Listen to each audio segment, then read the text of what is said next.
Number 1। उबले हुए चावल हाजमे के लिए हल्के और नरम होते हैं, जिसकी वजह से ये मैदे पर दबाव नहीं डालते। खास तौर पर बीमार या कमजोर अफराद के लिए ये एक बेहतरीन ग़िज़ा है। नंबर 2। उबले हुए चने प्रोटीन और आयरन से भरपूर होते हैं, जो जिस्म को दिन भर तवानाई देते हैं और पट्ठों को मजबूत बनाने में मदद करते हैं।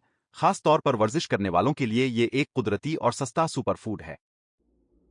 नंबर 3।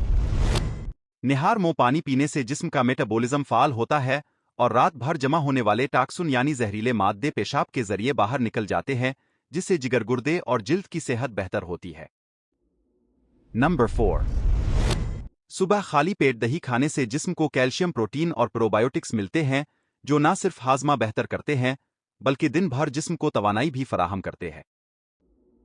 नंबर 5। जामन में मौजूद कुदरती अज्जा खून में शुगर लेवल को कंट्रोल करने में मदद देते हैं, इसीलिए ये ज़ियाबीतस के मरीजों के लिए निहायत मुफीद फल समझा जाता है।